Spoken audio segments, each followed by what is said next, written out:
Estoy de pie frente a la puerta de la casa de mi hijo, con las manos paralizadas alrededor de las llaves del coche, y puedo escuchar cada palabra que sale de esa sala.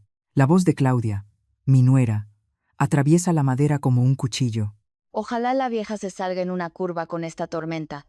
Así la casa de playa se queda para nosotros y ya no tenemos que esperar más. Y entonces escucho la risa de Lucas, mi hijo, mi único hijo, riéndose ante la posibilidad de que yo muera esta noche. Siento cómo el aire se me escapa de los pulmones, pero no emito ningún sonido. No toco el timbre, no grito, simplemente doy un paso atrás, luego otro y otro más, hasta que mis pies encuentran el camino de regreso al coche. Los regalos se quedan en el asiento trasero. 80,000 pesos mexicanos en participaciones de mis empresas, envueltos en papel dorado que ahora me resulta obsceno. La tormenta sigue rugiendo afuera, pero ya no me importa. Conduzco durante 6 horas de regreso, llorando en silencio, mientras los limpiaparabrisas luchan contra la lluvia.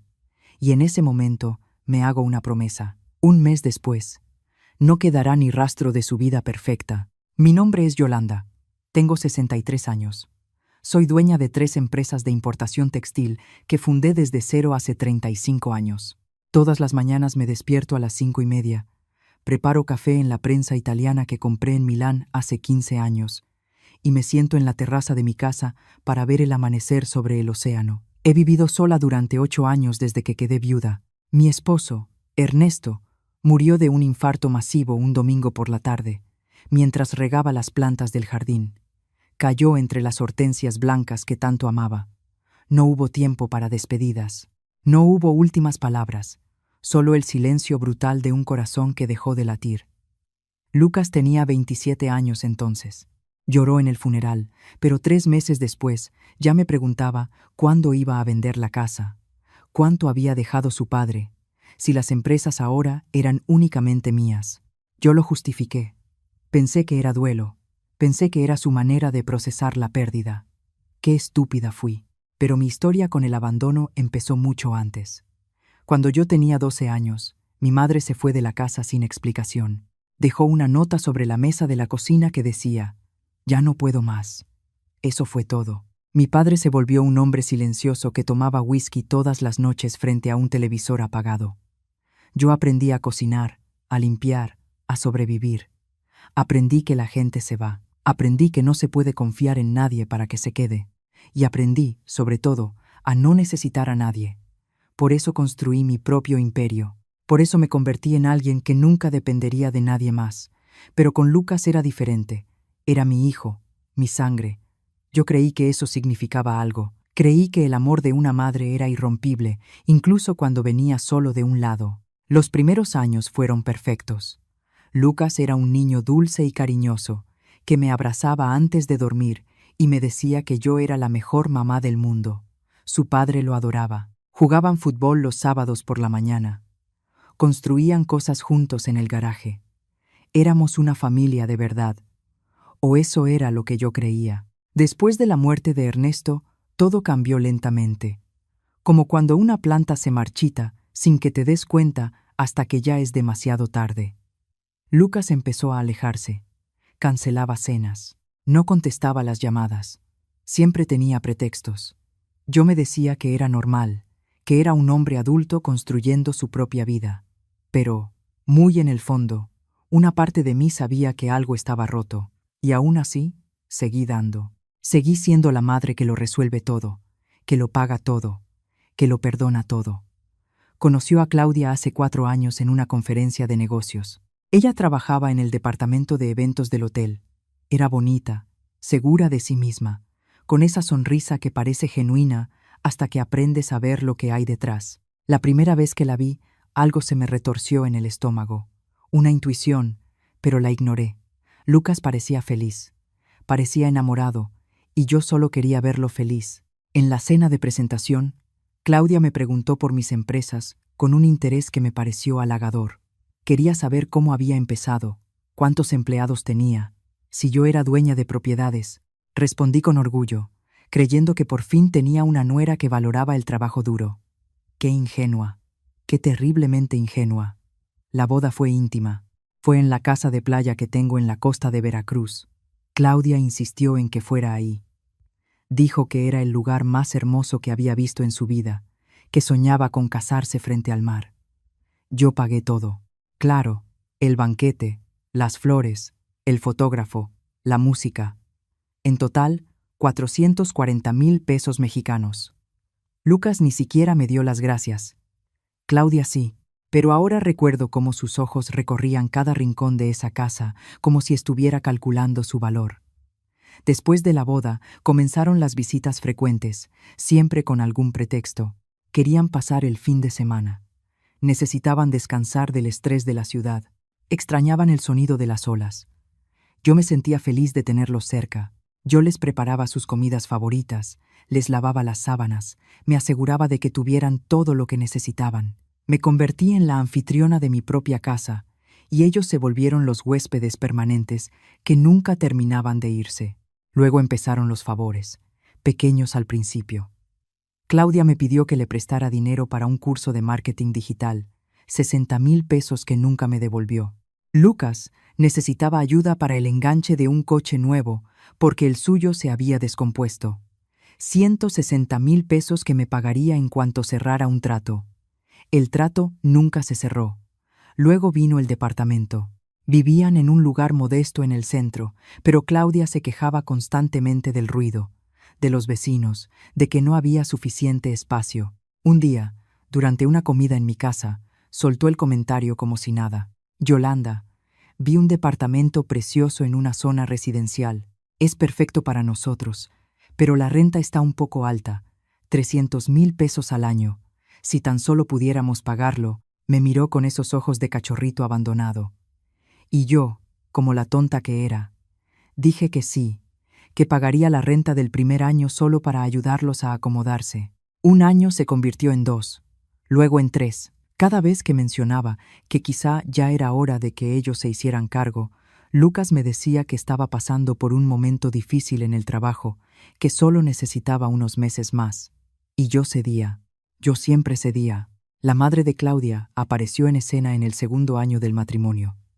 Sandra, una mujer de 50 años, con una sonrisa tan falsa como un billete de 3 pesos, llegó con 2 maletas y la promesa de quedarse solo unas semanas mientras encontraba trabajo en la ciudad. Las semanas se convirtieron en meses. Vivió en mi casa de playa sin pagar nada. Comía de mi refrigerador, usaba mis servicios y cada vez que yo iba, encontraba la casa hecha un desastre. Toallas húmedas sobre el sillón, platos sucios en el fregadero, botellas vacías de vino en la terraza. Cuando le mencioné con suavidad a Claudia que quizá su mamá podría ayudar con la limpieza, me miró como si la hubiera insultado. Yolanda, mi mamá está pasando por un momento muy duro. Se acaba de divorciar. Necesita apoyo, no críticas. Y yo, una vez más, me callé. Me tragué la incomodidad y dejé que una extraña se adueñara del espacio que yo había construido con mis propias manos. Pero lo que de verdad debió alertarme fueron las preguntas. Claudia empezó a hacerlas con más frecuencia, siempre con ese tono casual que fingía inocencia. Yolanda, ¿la casa de playa está a tu nombre o también estaba a nombre de Ernesto? Tú ya tienes testamento. Es importante. Ya sabes, a tu edad uno nunca sabe. ¿Las empresas están registradas solo a tu nombre? ¿O Lucas tiene alguna parte? Yo respondía con honestidad, sin pensar que cada palabra era información que ella iba guardando, archivando, convirtiendo en estrategia. Un día, mientras tomábamos café en mi terraza, sacó el tema de los beneficiarios. Es que una amiga mía acaba de perder a su mamá y resultó que no tenía a nadie designado como beneficiario en sus cuentas bancarias. Fue un caos legal. Tú debes tener todo eso en orden, ¿verdad? Me habló de fideicomisos, de herencias, de lo fácil que era todo si estaba bien estructurado. Incluso me recomendó a un abogado, un amigo de un amigo, que podía ayudarme a organizar mis asuntos. Yo rechacé con cortesía, diciéndole que ya tenía a Arturo, mi abogado de confianza, desde hacía 20 años. Vi un destello de irritación en sus ojos, pero lo recuperó rápido con una sonrisa. Pasaron los meses y yo seguí dando. Pagué la reparación del coche de Lucas cuando se volvió a descomponer. 100,000 pesos. Les financié un viaje de aniversario a Cancún, porque se lo merecían después de tanto estrés. 140,000 pesos. Cuando Claudia quiso remodelar la cocina del departamento que yo pagaba, acepté cubrir los gastos. 240,000 pesos en gabinetes nuevos, electrodomésticos de acero inoxidable y una isla de granito que había visto en una revista. Cada vez que firmaba un cheque, sentía una pequeña punzada de incomodidad, pero la sofocaba con justificaciones. Eran mi familia. Lucas era mi único hijo.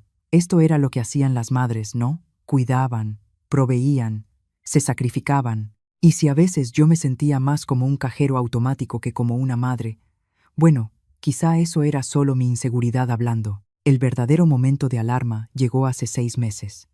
Estábamos cenando en un restaurante elegante del centro, celebrando el cumpleaños de Lucas, 35 años.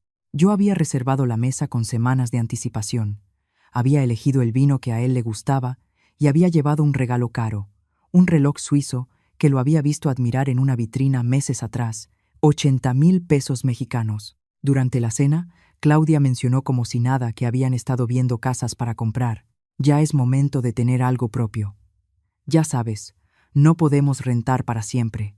Lucas asintió, mirándome con expectativa. Entonces ella continuó. Vimos una muy bonita al norte. 4 recámaras, jardín grande, cerca de buenas escuelas para cuando tengamos hijos. Cuesta 7 millones de pesos. Pensamos que quizá podrías ayudarnos con el enganche. Solo 2 millones de pesos. Te los pagaríamos poco a poco. Lo dijo como si me estuviera pidiendo que le pasara la sal. Lucas ni siquiera me miró a los ojos. Seguía cortando su filete como si la conversación fuera sobre el clima. Algo dentro de mí se resistió por primera vez en años. 2 millones de pesos. Es mucho dinero, dije en voz baja. Claudia se rió. Esa risa que suena alegre, pero tiene filo. Yolanda, para ti eso no es nada. Tienes 3 empresas exitosas, propiedades, inversiones. Eres rica, y Lucas es tu único hijo. Algún día todo eso va a ser de él de todos modos, ¿no? ¿Por qué no ayudarlo ahora, cuando de verdad lo necesita? La lógica era impecable, pero algo en mi estómago se retorció. Esa noche no dije que sí. Les dije que lo pensaría, que necesitaba revisar mis finanzas. Vi cómo la sonrisa de Claudia se congelaba apenas, vi cómo cruzaba una mirada con Lucas, pero no insistieron. Todavía no. Sabían esperar. Sabían que, al final, yo cedería como siempre. Las semanas siguientes fueron extrañas. Lucas me llamaba más seguido de lo normal, pero las conversaciones se sentían forzadas, como si siguiera un guión. Me preguntaba por mi salud, si me sentía bien, si había ido al doctor recientemente. Es que ya estás en una edad en la que tienes que cuidarte, mamá decía, con una preocupación que sonaba ensayada. Claudia empezó a mandarme artículos sobre planeación patrimonial, sobre la importancia de tener todos los documentos en orden. Un día recibí un correo suyo con el asunto. Para tu tranquilidad. Dentro venían enlaces a servicios legales especializados en testamentos y fideicomisos. El mensaje decía: Yolanda, sé que es un tema incómodo, pero es importante. Lucas y yo queremos asegurarnos de que estés protegida y de que tus deseos sean respetados cuando, bueno, ya sabes, es por tu propio bien. Leí ese correo 3 veces, tratando de encontrar preocupación genuina entre líneas. No la encontré, solo vi cálculo. Fue entonces cuando decidí hacer algo que nunca había hecho antes. Observar. Observar de verdad, en lugar de aceptar cada palabra, cada gesto, cada petición tal como venía. Empecé a fijarme en los detalles que llevaba años ignorando, y lo que vi me heló la sangre. Durante una visita a mi casa de playa, encontré a Claudia tomando fotografías de cada habitación con su celular. Cuando le pregunté qué estaba haciendo, me dijo que quería capturar lo bonito del lugar para enseñárselo a unas amigas. Pero yo había visto el ángulo de sus tomas. No eran fotos estéticas, eran fotos de inventario. Estaba fotografiando los cuadros de las paredes, los muebles antiguos, la vajilla de porcelana que yo había heredado de mi abuela. Estaba catalogando mis pertenencias como si ya fueran suyas.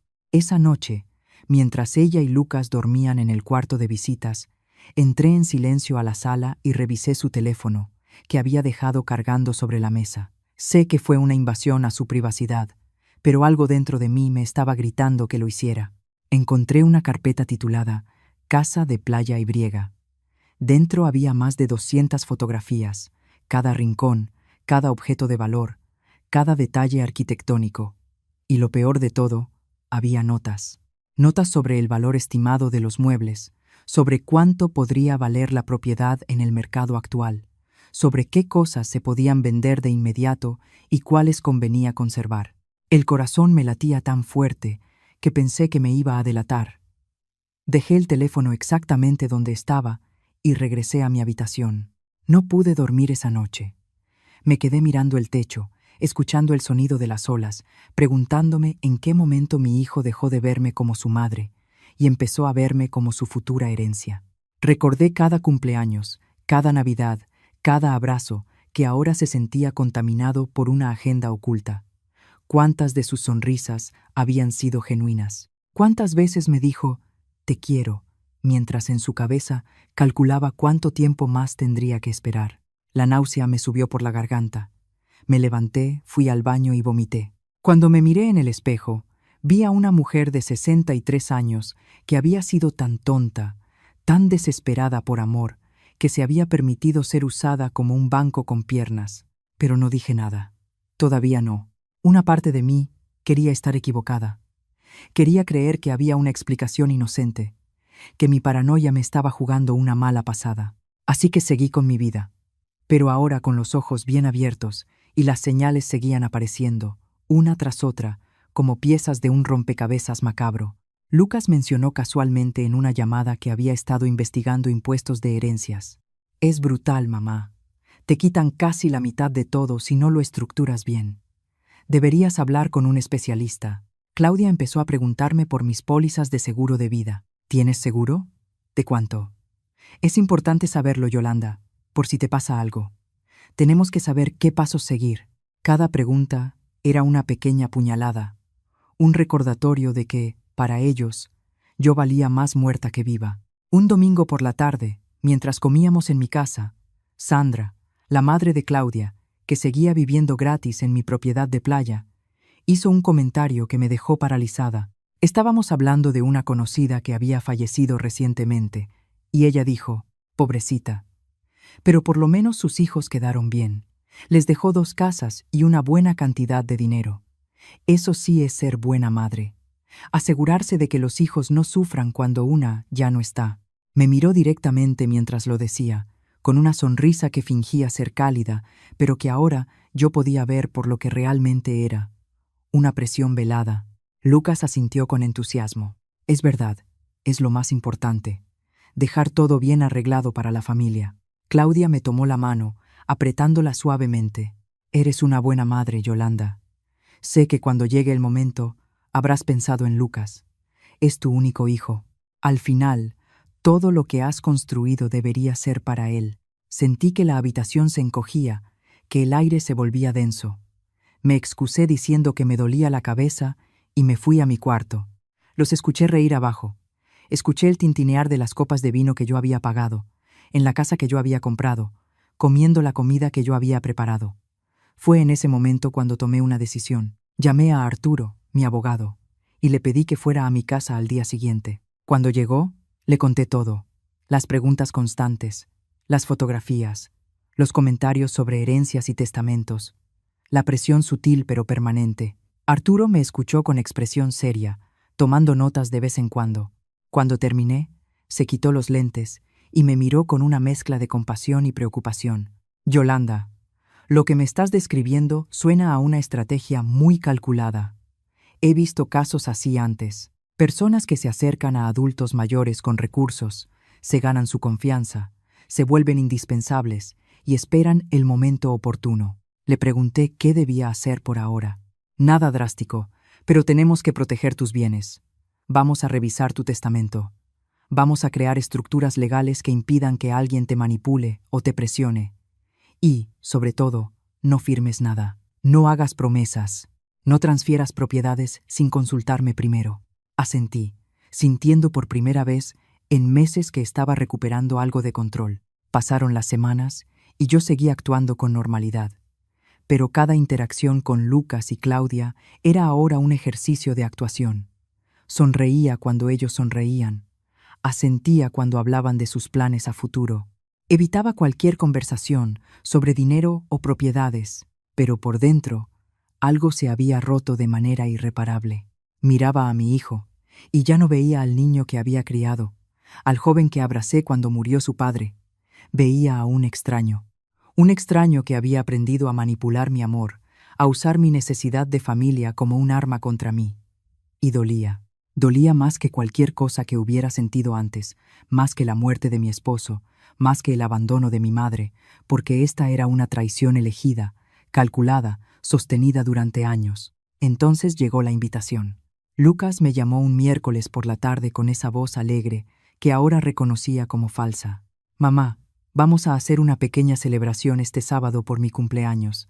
Nada grande, solo Claudia, su familia y yo. Pensamos que estaría bonito que vinieras. Hace tiempo que no pasamos tiempo juntos. Mi cumpleaños había sido el mes anterior. Lo había olvidado. Ni una llamada, ni un mensaje. Pero yo tenía que estar presente en el suyo. Por supuesto, le dije que iría, que me encantaría celebrar con ellos. Perfecto. Mamá, te esperamos a las 7 de la noche y no traigas nada, ¿sí? Tu presencia es suficiente. Esa última frase me dio ganas de reír. Mi presencia nunca había sido suficiente. Lo que querían era mi dinero, mis propiedades, mi muerte a tiempo. Pero decidí que llevaría algo especial. Pasé los días siguientes preparando todo con Arturo. 80,000 pesos mexicanos en participaciones de mis empresas, papeles que parecían oficiales, documentos que en realidad no transferían nada, pero que se veían impresionantes. Los envolví con cuidado en papel dorado, con un gran moño plateado. Parecían el regalo de alguien que por fin había cedido, que había decidido empezar a repartir su fortuna en vida. Era el cebo perfecto. El día de la celebración amaneció gris, con nubes oscuras anunciando tormenta. A las 3 de la tarde empezó a llover. A las 4, la lluvia se convirtió en un aguacero. El pronóstico decía que sería la tormenta más fuerte de la temporada. Perfecto, pensé. Absolutamente perfecto. Me vestí con cuidado. Elegí un suéter color crema y pantalones oscuros. Me recogí el cabello, me miré al espejo y practiqué mi sonrisa. La sonrisa de la madre ingenua que no sospecha nada. Salió perfecta. Me subí al coche con los regalos en el asiento trasero y comencé el viaje hacia el departamento de mi hijo, en la Ciudad de México, que en condiciones normales tomaba 6 horas. Con esa tormenta, probablemente serían 7 u 8, pero no me importaba. Tenía que hacerlo. Tenía que saber con certeza si todo lo que sospechaba era verdad o si mi mente me estaba traicionando. Conduje despacio, con cuidado, mientras la lluvia golpeaba el parabrisas con una furia casi sobrenatural. Los truenos retumbaban sobre mi cabeza. Varios coches estaban detenidos en la orilla, con las luces intermitentes encendidas, esperando a que pasara lo peor de la tormenta. Pero seguí avanzando, kilómetro tras kilómetro, hora tras hora, con las manos aferradas al volante y el corazón latiéndome en los oídos. Llegué a las 9 de la noche. 2 horas tarde, la tormenta no había cedido en absoluto. Las calles estaban inundadas, los árboles se doblaban peligrosamente con el viento, y yo estaba empapada solo por el trayecto entre el estacionamiento y la entrada del edificio. Subí las escaleras hasta el 3er piso, donde vivían, cargando los regalos envueltos que ahora pesaban como piedras en mis brazos. Cada escalón me acercaba a una verdad que una parte de mí todavía no quería enfrentar. Cuando llegué frente a su puerta, escuché voces adentro, risas, música suave de fondo. Levanté la mano para tocar el timbre, pero algo me detuvo. La puerta estaba entreabierta, apenas unos centímetros, como si alguien hubiera salido a tirar la basura y hubiera olvidado cerrarla bien. Y a través de esa rendija estrecha, escuché la voz de Claudia con una claridad que me heló hasta los huesos. De verdad, ojalá la vieja se salga en una curva con esta tormenta. Sería lo mejor que nos podría pasar. Hubo un breve silencio y luego otra voz, la de Sandra, su madre. Claudia, no digas esas cosas. Pero lo dijo riéndose, sin el menor rastro de reproche real. Entonces escuché a Lucas. Mi hijo, mi único hijo. Mi amor tiene razón, cariño. No deberías decir eso. Y por un segundo muy breve, mi corazón quiso creer que me estaba defendiendo. Pero luego continuó. Tienes que ser más discreta. Pero sí, la verdad sería conveniente. Así la casa de playa se queda para nosotros sin tener que esperar quién sabe cuántos años más. La vieja está sana. Podría vivir otros 20 años, y yo no pienso esperar hasta los 50 para empezar a disfrutar lo que me pertenece. Risas, risas genuinas, alegres, conspiradoras. Como si acabaran de compartir un chiste privado, Claudia siguió hablando, y su voz tenía ese tono cómplice que la gente usa cuando cree que nadie más está escuchando. Ayer estuve calculando. Solo la casa de playa vale como 24 millones de pesos. Las 3 empresas, si las vendemos bien, nos pueden dar otros 60 millones fácilmente. Las propiedades de inversión que tiene, otros 16 millones. Estamos hablando de más de 100 millones de pesos, dijo Lucas, y ella los tiene ahí guardados, siendo una tacaña que nos hace rogar por cada peso. Escuché el sonido de una copa chocando con otra. Un brindis por la herencia que viene, dijo Sandra. Por Yolanda, y su generosidad póstuma, añadió Lucas. Y las 3 voces se unieron en una carcajada que me atravesó como un cuchillo oxidado, pero no habían terminado. Claudia siguió hablando, y cada palabra era peor que la anterior. Lo mejor es que la idiota cree que la queremos. Deberías haber visto su cara cuando le pedí que pagara la remodelación de la cocina. Estaba tan feliz de poder ayudar, tan agradecida de que la incluyéramos en nuestras vidas. Es patético, una vieja rica y sola que compra amor porque nadie la quiere por quien es. Lucas se rió. Siempre ha sido así. Desde que murió mi papá, se volvió desesperada. Al principio me llamaba todos los días, preguntando si estaba bien, si necesitaba algo. Era sofocante, pero tú me enseñaste a usar eso a nuestro favor. Amor, a hacer que su necesidad trabajara para nosotros. Claro, respondió Claudia con orgullo.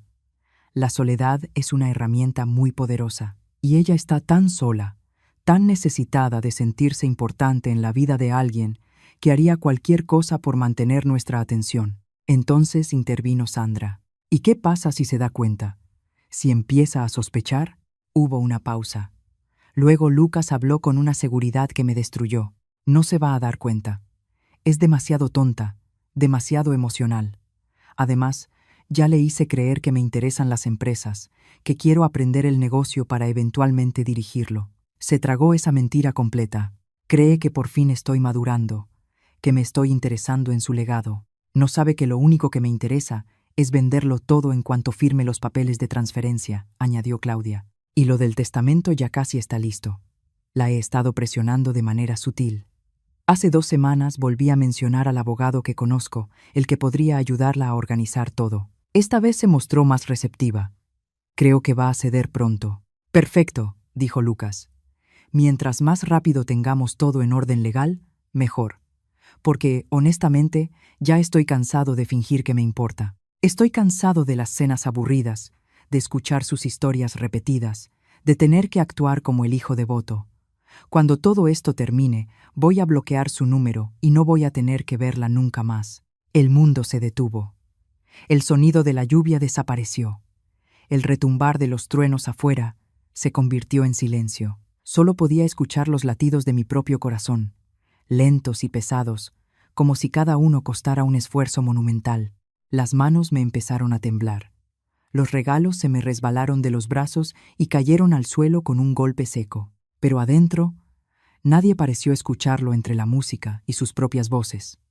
Me quedé ahí, frente a esa puerta entreabierta, incapaz de moverme, incapaz de procesar por completo lo que acababa de oír. Esto no era una sospecha, no era paranoia, era real, y era peor de lo que había imaginado. No solo querían mi dinero, me odiaban, me despreciaban, habían convertido mi amor en un juego, mi necesidad de familia en una estrategia de negocios. Sandra volvió a hablar. ¿Y las llaves de la casa de playa? Ya tienes copias, ¿no? Sí, respondió Claudia. Las hice hace meses. Cuando se muera, podemos entrar de inmediato y sacar todo lo de valor antes de que empiecen los trámites legales. Los cuadros, las joyas que guarda en esa caja fuerte ridícula que cree que nadie sabe que existe. Todo. ¿Sabes la combinación?, preguntó Lucas. Todavía no, pero la voy a conseguir. Ya la he visto teclearla 2 veces.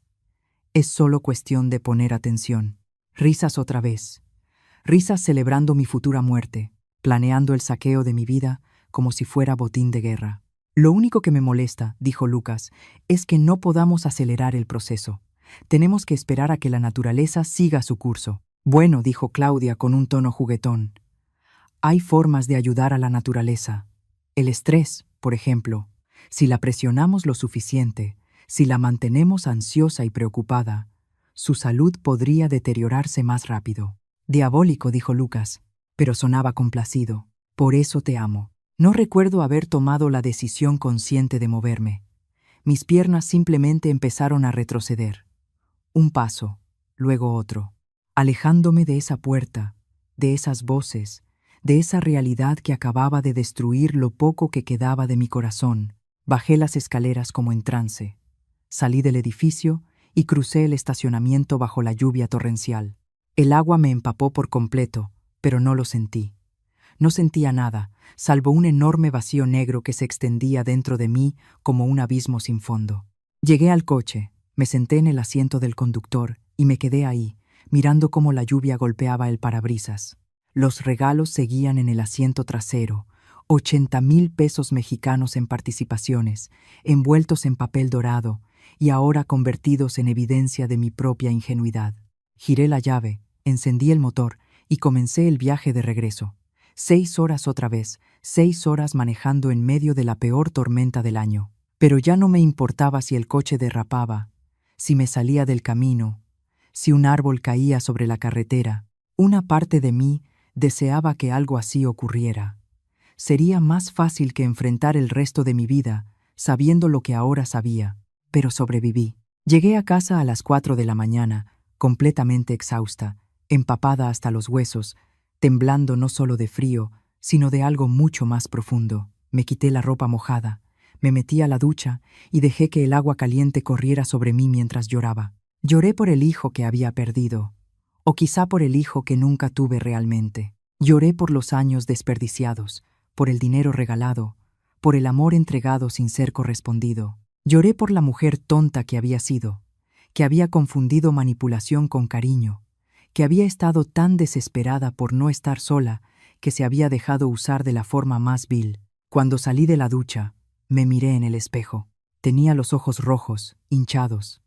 Tenía 63 años y parecía de 80, pero había algo distinto en mi mirada, algo duro, algo frío, algo que no había estado ahí antes. Me sequé el cabello, me puse la pijama y en lugar de irme a dormir, bajé a mi oficina. Eran las 5 de la mañana de un domingo. Dormir era lo último en lo que pensaba. Encendí la computadora y empecé a hacer algo que debía haber hecho años atrás.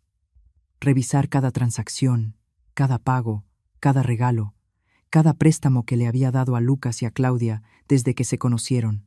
Abrí hojas de cálculo, revisé estados de cuenta, busqué recibos y con cada número que sumaba, con cada cantidad que anotaba, sentía cómo la rabia iba reemplazando al dolor. 900,000 pesos en rentas pagadas durante 3 años. 160,000 pesos para el coche. 240,000 pesos para la cocina. 440,000 pesos para la boda. 60,000 pesos para el curso de Claudia. 140,000 pesos para el viaje a Cancún. 100,000 pesos en reparaciones del coche. 80,000 pesos por el reloj. 70,000 pesos en cenas y regalos menores. 24,000 pesos en servicios de la casa de playa que Sandra consumía. Otros 300,000 pesos en pequeños préstamos que nunca fueron devueltos. En total, 2,550,000 pesos mexicanos en 4 años, más de 600,000 pesos al año. Y eso, sin contar el uso de mis propiedades, los gastos de mantenimiento, los servicios, la comida. Si sumaba todo, había gastado fácilmente más de 3 millones de pesos en ellos. Imprimí cada documento, cada registro, cada comprobante. Los organicé en una carpeta manila gruesa que coloqué en el centro de mi escritorio. Luego abrí mi cuaderno personal, ese donde escribo mis pensamientos importantes, y empecé a hacer una lista. No una lista emocional, no un desahogo de sentimientos heridos, una lista práctica, fría, estratégica, una lista de cada cosa que debía cancelar, cada lazo que debía cortar, cada puerta que debía cerrar. Escribí con letra clara y firme, sin dudas, sin temblores en la mano. 1. Cancelar de inmediato el pago de la renta del departamento. 2. Retirar a Lucas como beneficiario de mis cuentas bancarias y pólizas de seguro. 3. Remover a Lucas de cualquier puesto dentro de mis empresas, incluido el cargo de asesor que le había dado 6 meses atrás. 4. Cambiar todas las cerraduras de la casa de playa. 5. Desalojar a Sandra de mi propiedad mediante notificación legal. 6. Cancelar todas las tarjetas de crédito adicionales que le había dado a Lucas. 7. Transferir la casa de playa a un fideicomiso irrevocable que ni siquiera yo pudiera deshacer. 8. Modificar mi testamento, eliminando a Lucas como heredero principal y distribuyendo mis bienes de forma que solo recibiera el mínimo legal. La lista siguió creciendo. Cada punto era una acción concreta, medible, irreversible. No había espacio para la emoción, no había espacio para el arrepentimiento. Esto era un procedimiento quirúrgico. Estaba extirpando el cáncer de mi vida con precisión clínica. Cuando terminé, eran las 7 de la mañana. Preparé café, me senté en la terraza, a pesar del frío que había dejado la tormenta, y esperé a que fueran las 8 en punto para llamar a Arturo. Sabía que revisaba el correo los domingos por la mañana. Le envié un mensaje. «Emergencia. Necesito verte hoy», respondió 10 minutos después. «Es urgente. Voy para allá a las 10». Esas 2 horas de espera fueron las más largas de mi vida. Revisé mi lista una y otra vez, comprobando que no faltara nada, que no hubiera dejado ninguna puerta abierta por la que pudieran seguir entrando a mi vida. Mi teléfono sonó 3 veces. Las 3 veces era Lucas. No contesté. Dejó mensajes de voz. Los escuché en altavoz con una taza de café en la mano, analizando cada palabra como un científico estudia una muestra. «Mamá, ¿dónde estás? Te esperamos anoche. Claudia hizo tu postre favorito. Estamos llamando a tu casa y no contestas. Estamos preocupados». La mentira era tan evidente ahora que me dieron ganas de reír. El segundo mensaje llegó media hora después. «Mamá, en serio», contesta. «Nos preocupa que hayas manejado con esa tormenta. Por favor, dinos que estás bien». El tercero llegó una hora más tarde, y esta vez había irritación en su voz. «Mamá, esto ya no es gracioso», contesta el teléfono. «No sé qué juego estás jugando, pero necesito saber que estás bien». «¿Juego? Qué palabra tan interesante. Durante 4 años ellos habían jugado conmigo, y yo ni siquiera sabía que estábamos jugando. Ahora, por fin, había aprendido las reglas, y estaba a punto de voltear el tablero por completo. Arturo llegó puntualmente a las 10 en punto. Lo dejé pasar, le serví café y le conté todo. Cada palabra que había escuchado frente a esa puerta, cada plan macabro, cada desprecio, cada cálculo, cada celebración anticipada de mi muerte. Hablé durante 40 minutos sin detenerme, con voz firme, sin llorar. Arturo escuchó sin interrumpirme, su expresión volviéndose cada vez más seria. Cuando terminé, guardó silencio unos segundos, procesando. Luego habló. «Yolanda, esto es grave. No solo moralmente, sino legalmente. Lo que describes podría constituir influencia indebida. Y si hubieran logrado que cambiaras tu testamento bajo presión, podríamos haber alegado coacción. Pero lo más importante ahora es protegerte». Asentí. «Por eso te llamé. Necesito ejecutar esta lista». Le pasé el cuaderno. La leyó con atención, asintiendo en cada punto. «Podemos hacer todo esto», dijo al final. «Pero tenemos que ser estratégicos. Si actuamos demasiado rápido, podrían asustarse e intentar alguna maniobra desesperada.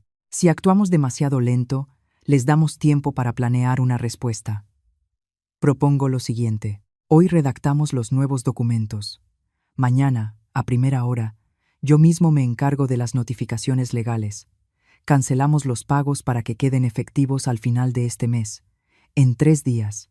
Eso les dará tiempo suficiente para darse cuenta de que algo cambió, pero no para reaccionar con eficacia». «¿Y las cerraduras?», pregunté. «Un cerrajero puede ir mañana mismo a la casa de playa. También te sugiero instalar cámaras de seguridad», añadió, «porque si Claudia tiene copias de las llaves, podría intentar entrar antes de darse cuenta de que ya no funcionan». Asentí. Todo tenía sentido. Era lógico, racional, perfecto. Trabajamos durante horas, Arturo con su computadora portátil y yo con acceso a todos mis documentos financieros y legales. Redactamos un nuevo testamento en el que Lucas recibía exactamente lo que la ley exigía, el mínimo, una cantidad simbólica para evitar impugnaciones. El resto lo distribuí entre organizaciones que ayudaban a mujeres mayores víctimas de abuso financiero. La ironía no pasó desapercibida para mí. Creamos un fideicomiso irrevocable para la casa de playa, nombrando a esas mismas organizaciones como beneficiarias. Firmé autorizaciones para cancelar todos los servicios y pagos automáticos relacionados con Lucas. Redactamos una carta formal retirándolo de cualquier cargo dentro de mis empresas. Preparamos una notificación de desalojo para Sandra, dándole 30 días para abandonar la propiedad, más de lo que exigía la ley. Pero Arturo insistió en que era lo más prudente para evitar problemas legales. Cuando terminamos, eran las 4 de la tarde. Había firmado más documentos ese día que en todo el año anterior, pero cada firma se sentía como recuperar una parte de mí. «Hay algo más», dijo Arturo antes de irse. «Tienes que prepararte emocionalmente para lo que viene. Cuando se den cuenta de lo que hiciste, van a reaccionar. Van a intentar manipularte otra vez. Van a llorar. Van a suplicar. Van a hacerse las víctimas. Lucas va a decir que eres una mala madre, que los estás abandonando, que cómo puedes hacerles esto. Claudia probablemente intentará otro enfoque. Amenazas veladas, súplicas dramáticas. Tienes que estar preparada para mantenerte firme. Puedes hacerlo». Lo miré a los ojos. Este hombre me conocía desde hacía 20 años. Había llevado mi divorcio cuando mi primer esposo me fue infiel, antes de conocer a Ernesto. Estuvo conmigo cuando Ernesto murió. Había visto mis momentos más débiles, pero la mujer que tenía frente a él ya no era la misma. «Puedo hacerlo», dije, con una certeza que venía de un lugar profundo que ni yo sabía que existía.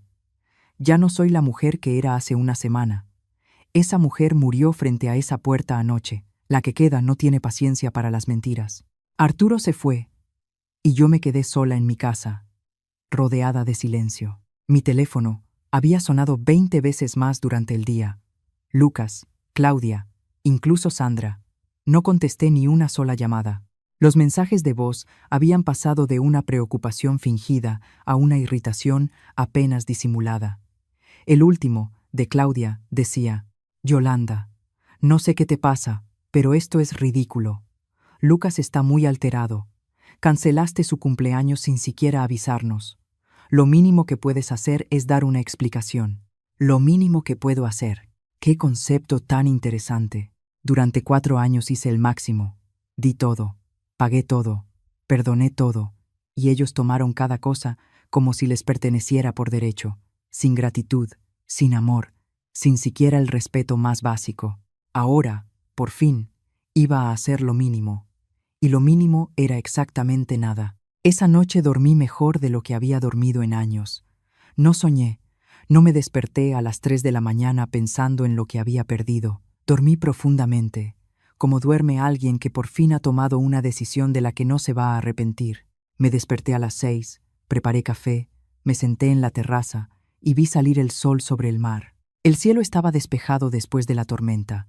Todo se veía limpio, fresco, nuevo, y por primera vez en mucho tiempo sentí algo parecido a la paz. No era felicidad, todavía estaba demasiado herida para eso. Pero era algo mejor que el dolor. Era determinación, era certeza, era saber que había dejado de ser una víctima y que estaba recuperando mi poder. El lunes amaneció frío y claro. Me levanté temprano.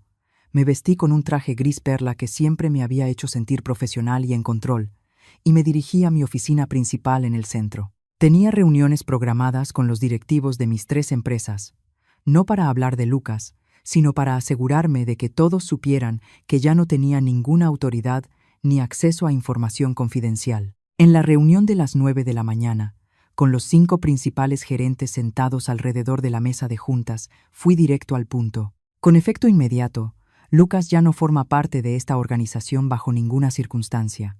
Su acceso a los sistemas, su correo corporativo y cualquier privilegio que tuviera quedan revocados desde este momento.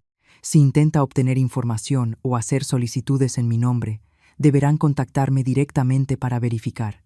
¿Quedó claro? Hubo miradas de sorpresa, pero nadie hizo preguntas. Llevaba 35 años dirigiendo estas empresas con mano firme. Sabían que cuando hablaba con ese tono, no era momento de cuestionar nada. A las 10, Arturo me llamó. Ya está hecho. Las notificaciones se enviaron esta mañana por correo certificado. El banco confirmó que todas las transferencias automáticas están canceladas. El último pago de la renta que salió fue el de este mes, así que tienen hasta que termine el mes antes de que el arrendador los notifique. Las tarjetas de crédito adicionales fueron bloqueadas hace una hora y el cerrajero va en camino a la casa de playa ahora mismo. ¿Y Sandra? Pregunté. El desalojo está en proceso. Recibirá la notificación formal mañana. Tiene 30 días para desocupar, pero por el perfil que me diste, probablemente intentará contactarte antes. Le agradecí y colgué. Ahora solo quedaba esperar. No tuve que esperar mucho. A las 11:15, mi teléfono explotó, literalmente. Los mensajes empezaron a llegar uno tras otro, tan rápido que la pantalla no dejaba de vibrar. Lucas. 15 mensajes en 2 minutos. Los leí uno por uno, saboreando cada palabra de su desesperación mal disimulada. Mamá, ¿qué está pasando? Mi tarjeta fue rechazada en el supermercado. Llamé al banco y dicen que tú la cancelaste. Debe ser un error. Mamá, contesta. Recibí una carta de tu abogado diciendo que ya no trabajo en las empresas. ¿De qué está hablando? Esto no tiene sentido. ¿Qué te hicimos? Claudia está llorando. Dice que la avergonzaste frente a sus amigas cuando su tarjeta no pasó. Contesta el teléfono. Voy a ir a tu casa ahora mismo. Tenemos que hablar. Tienes que explicarme qué está pasando. Soy tu hijo. Ese último mensaje me arrancó una sonrisa amarga. Ahora sí era mi hijo. Ahora que el dinero se había acabado, de pronto recordaba el vínculo familiar. Qué conveniente. No respondí ni un solo mensaje. En su lugar, escribí uno solo, medido, frío, sin emoción alguna. No vengas a mi casa.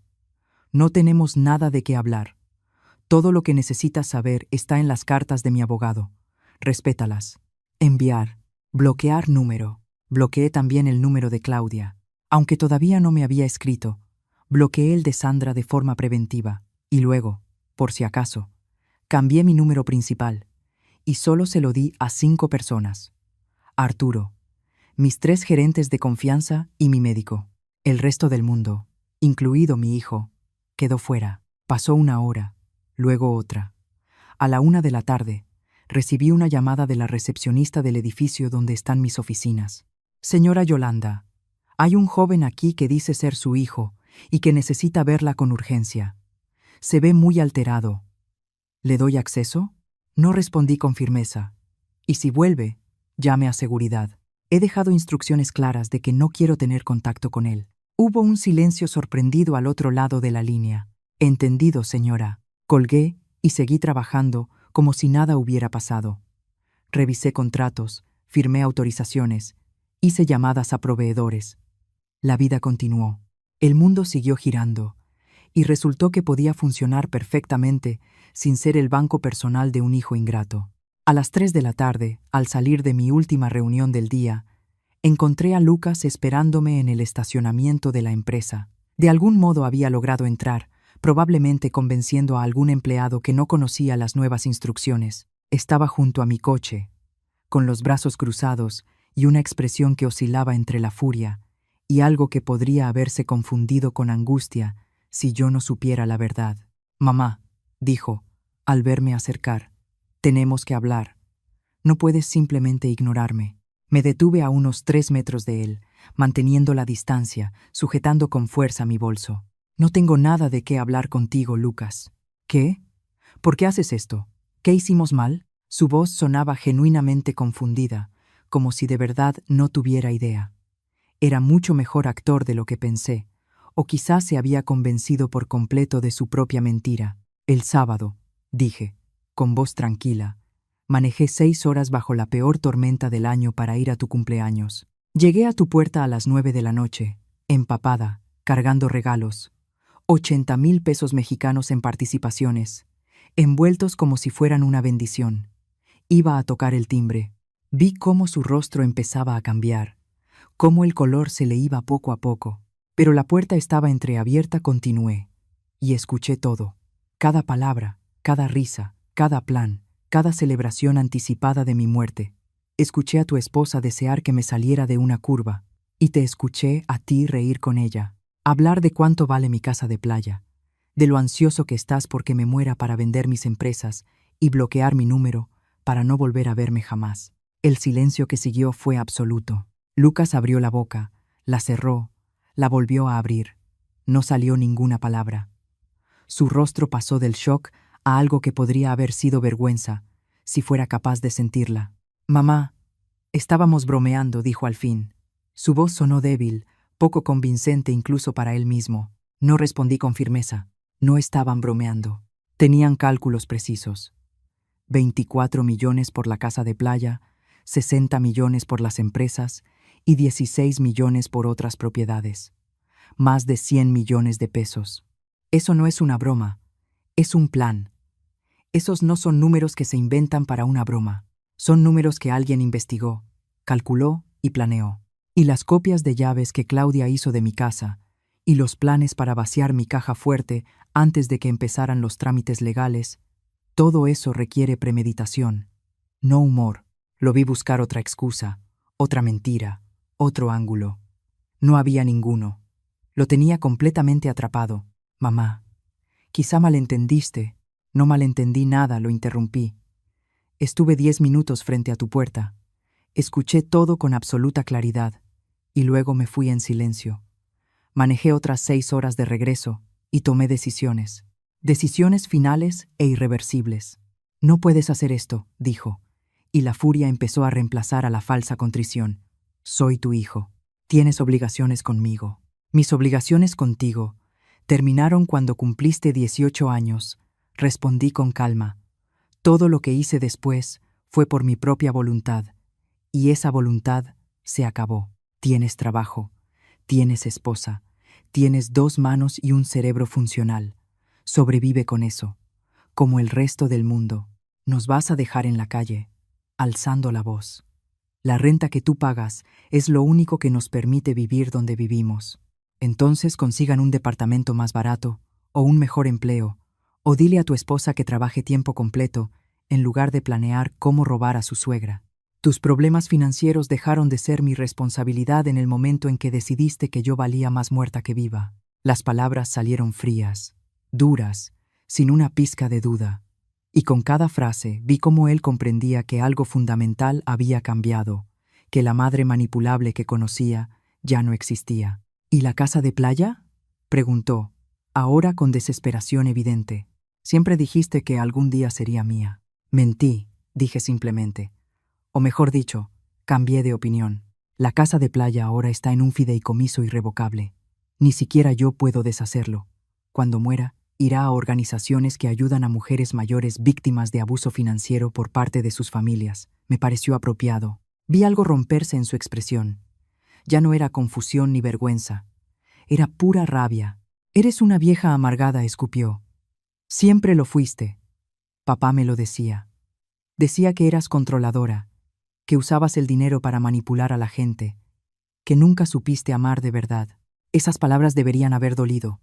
Probablemente esperaba que dolieran. Pero, curiosamente, no sentí nada. Si eso es lo que necesitas creer para justificar tu comportamiento, dije, adelante. Pero la verdad es que tu padre nunca dijo eso.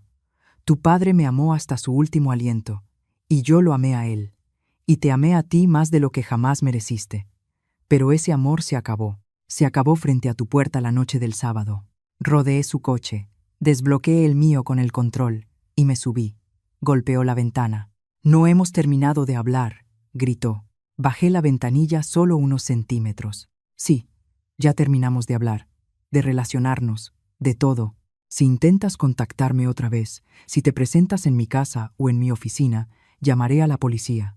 Si intentas entrar a la casa de playa, será allanamiento. Arturo tiene instrucciones muy claras sobre cómo proceder. Te sugiero leer con atención las cartas que recibiste. Subí la ventanilla, Encendí el motor y salí del estacionamiento, dejándolo ahí de pie, con la boca abierta, entendiendo por fin que esta vez no iba a ceder, no iba a perdonar, no iba a rescatarlos. Esta vez era diferente. Esta vez era definitivo. Los días siguientes fueron una mezcla extraña de caos y calma. Caos en sus vidas, como Arturo me informaba en nuestras llamadas diarias. Calma en la mía, una calma que no había experimentado en años. El martes por la mañana, Arturo me llamó para informarme que Claudia había intentado contactarlo directamente, exigiendo una reunión para aclarar este malentendido.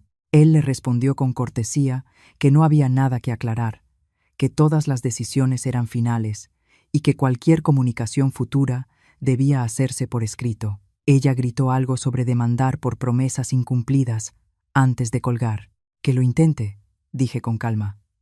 No existe un solo documento firmado que les prometa nada. Todo siempre estuvo a mi nombre. Siempre fue mi decisión y siempre tuve el derecho legal de cambiar de opinión. Arturo soltó una risa suave. Exactamente, eso, le dije, respondió. Pero probablemente intenten algo de todos modos. La desesperación hace que la gente tome decisiones estúpidas.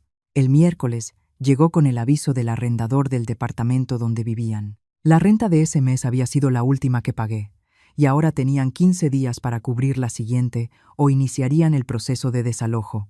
Lo supe porque Sandra, en un movimiento desesperado, logró conseguir mi nuevo número a través de alguien en mi oficina, que no debió dárselo, y que fue despedido ese mismo día.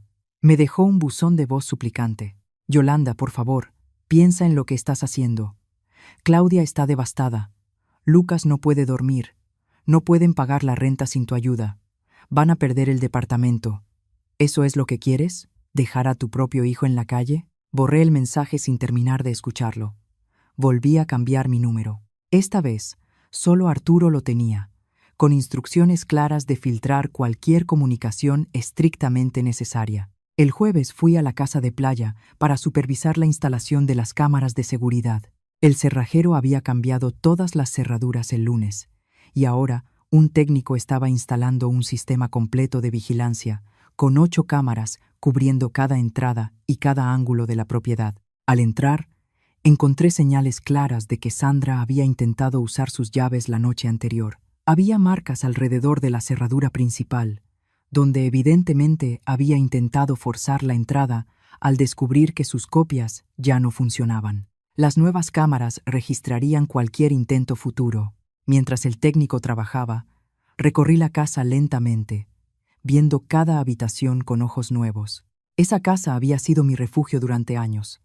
La compré con el primer gran éxito de mis negocios. Elegí cada mueble, cada cuadro, cada detalle, y ellos solo la habían visto como mercancía, como algo que convertir en dinero lo más rápido posible después de mi muerte. Abrí la caja fuerte que Claudia creía que yo no sabía que ella conocía. Dentro estaban las joyas que Ernesto me había regalado durante nuestro matrimonio, algunos documentos importantes y una cantidad de efectivo para emergencias.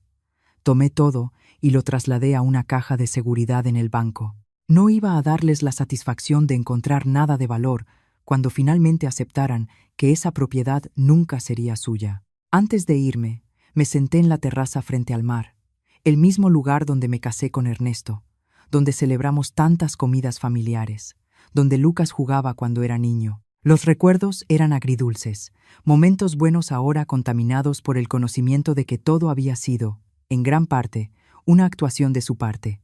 Me pregunté en qué momento exacto había dejado de amarme. ¿Había sido algo gradual o hubo un instante específico? O quizá nunca me amó de verdad y yo simplemente había estado demasiado ciega para verlo.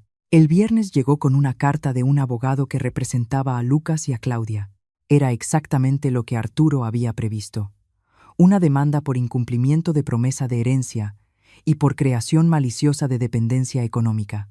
Argumentaban que durante 4 años yo había creado una situación de dependencia financiera que había prometido verbalmente que serían mis herederos principales y que retirar ese apoyo de manera repentina constituía crueldad e incluso un tipo de abuso económico donde la persona mayor usa el poder económico para controlar y castigar. Leí toda la demanda con Arturo presente. Cuando terminé, lo miré. ¿Tiene alguna posibilidad de prosperar? Negó con la cabeza. Cero. Primero, no existe ningún documento que respalde esas supuestas promesas. Segundo, tienes 63 años y estás en pleno uso de tus facultades mentales.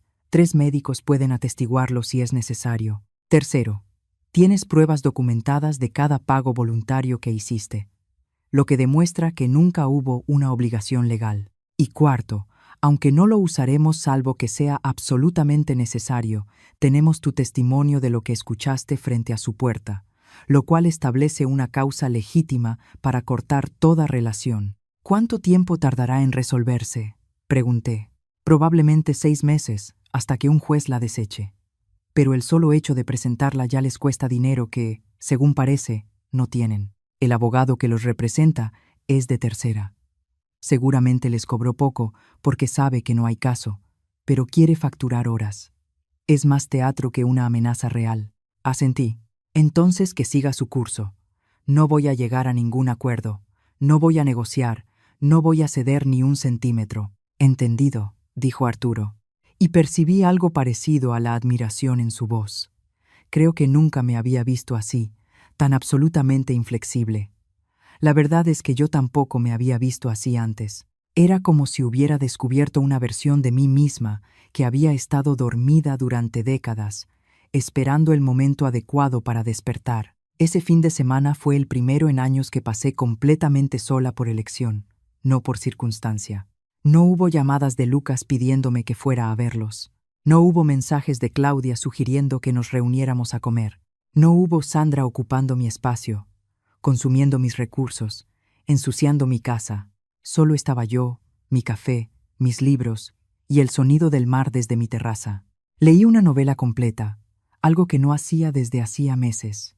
Cociné solo para mí, porciones pequeñas de comida que realmente quería comer, no los platillos elaborados que solía preparar cuando ellos venían. Caminé por la playa al atardecer, descalza sobre la arena, sintiendo el agua fría en los tobillos.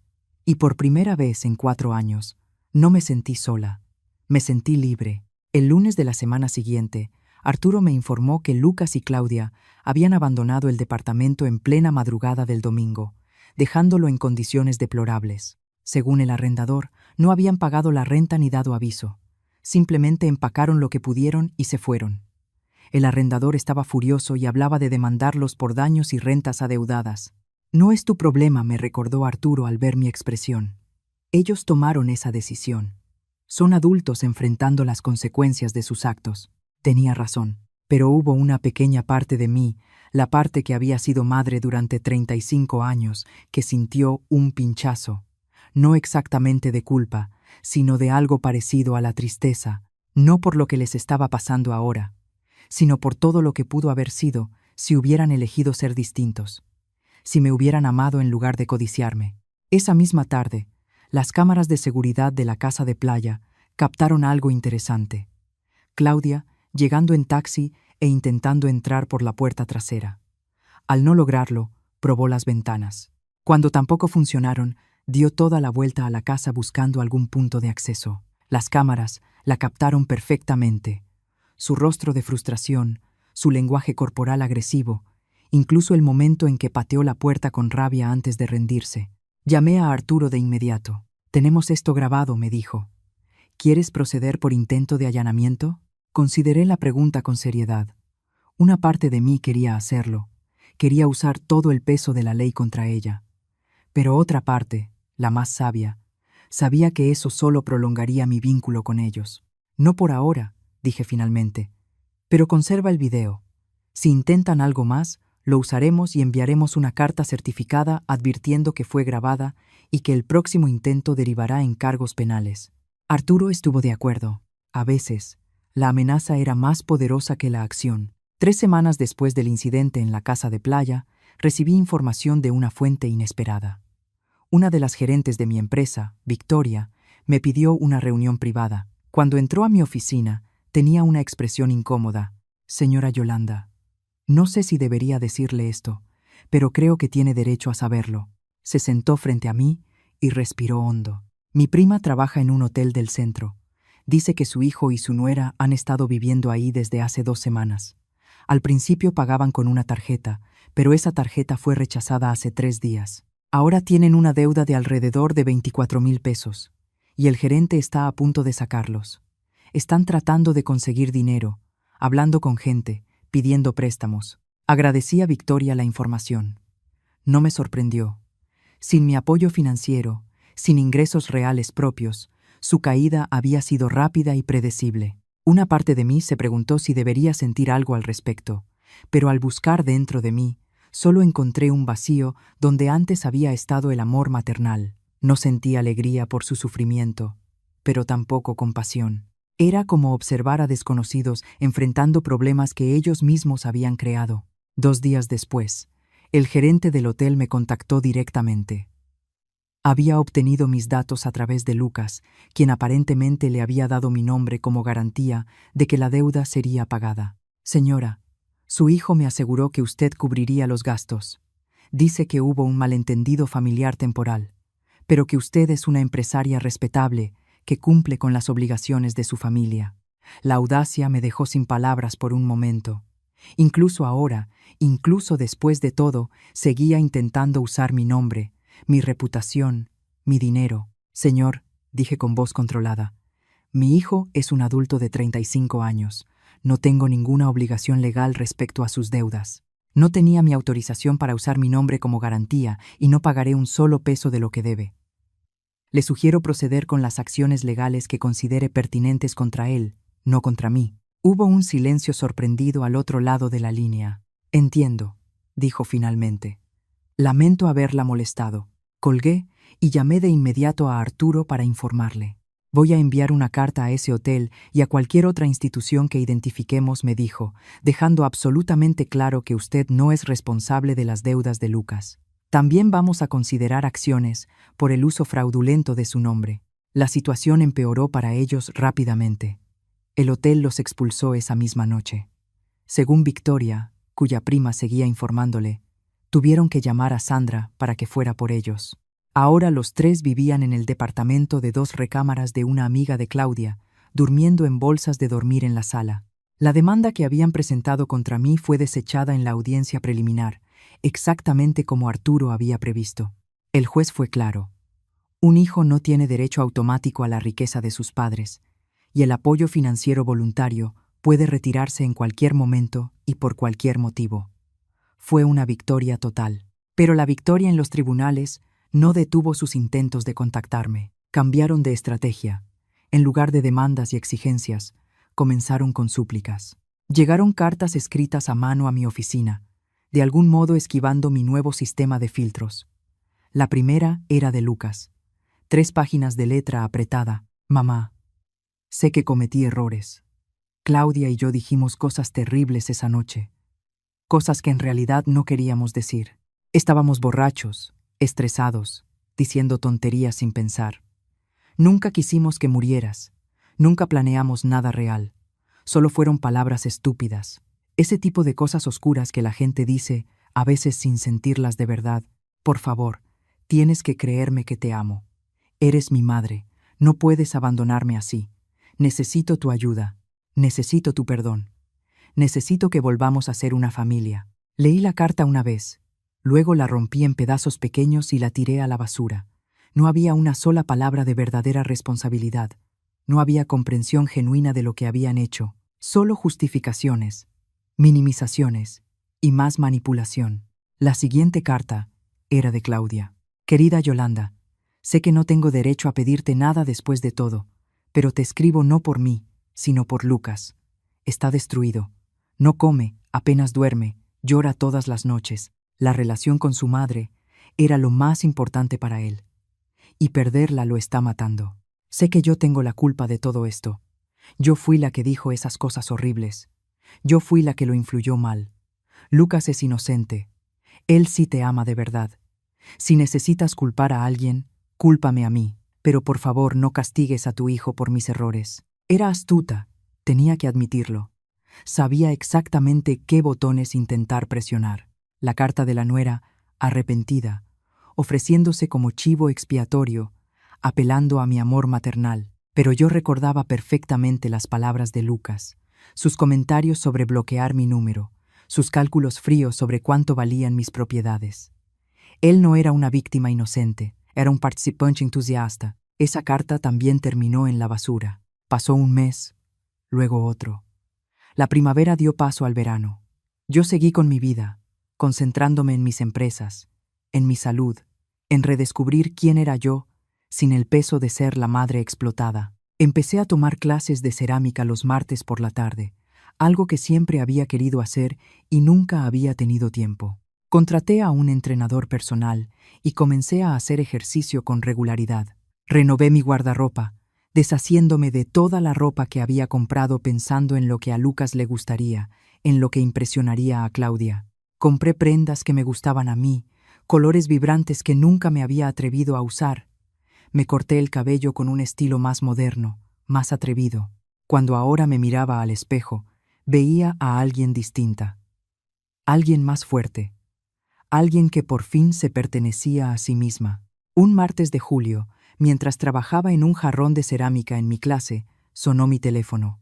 Era Victoria. Señora Yolanda, pensé que querría saberlo.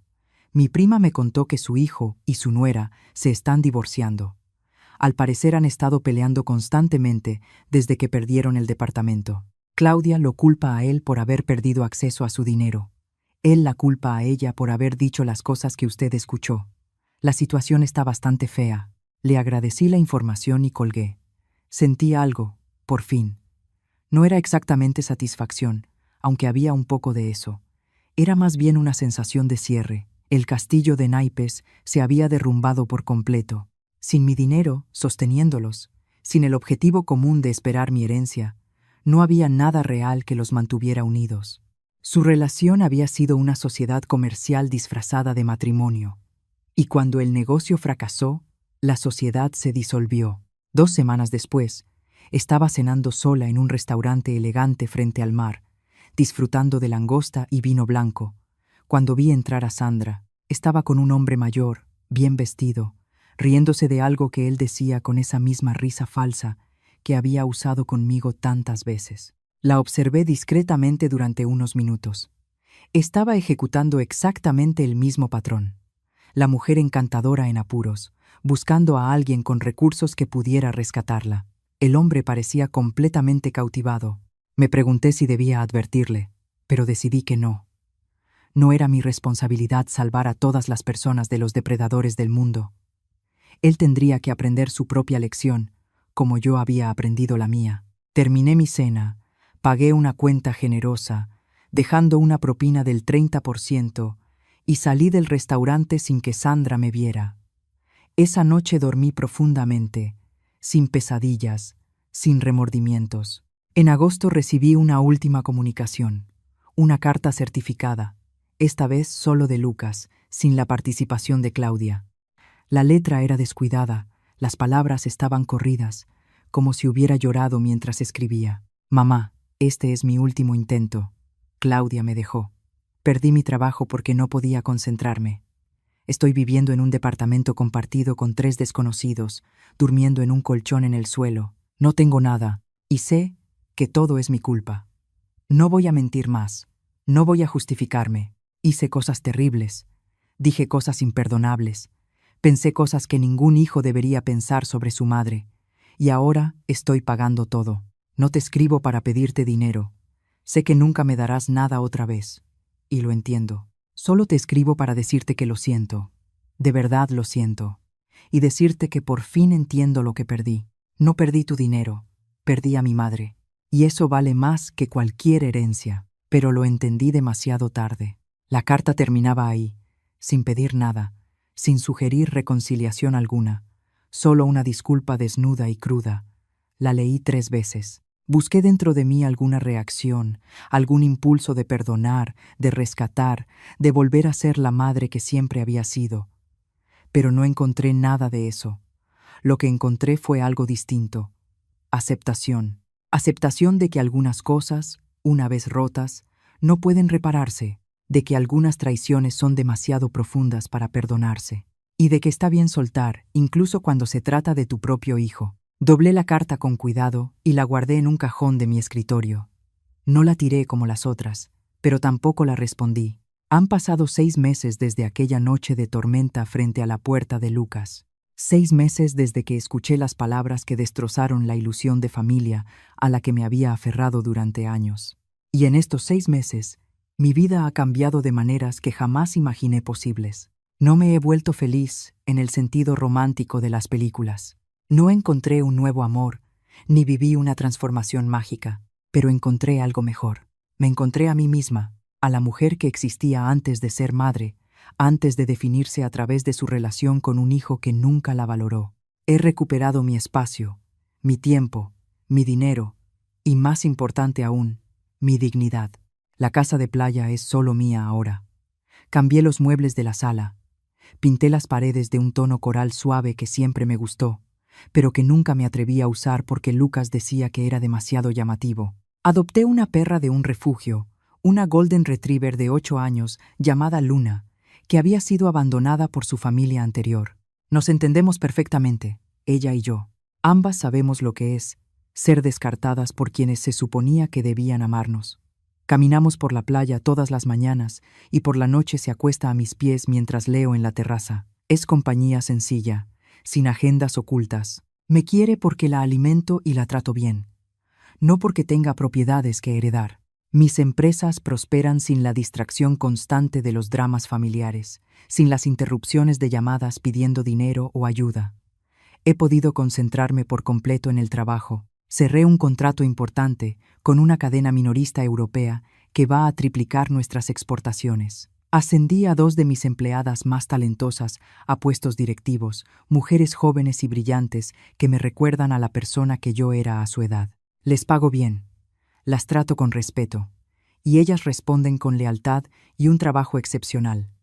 Es una relación equilibrada, mutuamente beneficiosa, algo que nunca tuve con mi hijo.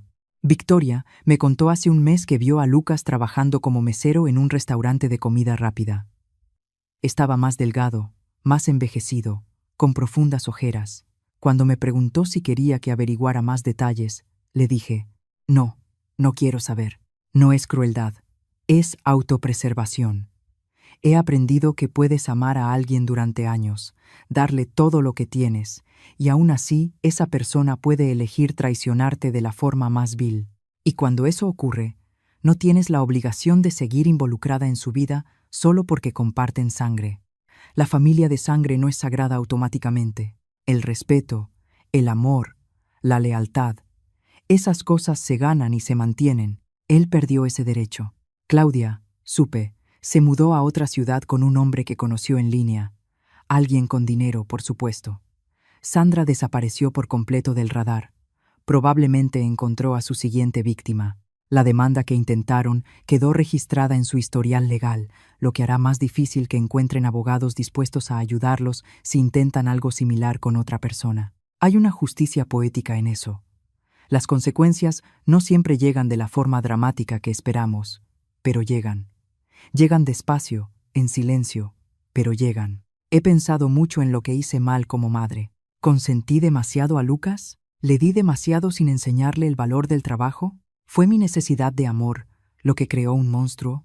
Probablemente hay algo de verdad en todo eso. Pero también he entendido que llega un punto en que los hijos se convierten en adultos responsables de sus propias decisiones. Lucas eligió mentir, manipular, planear.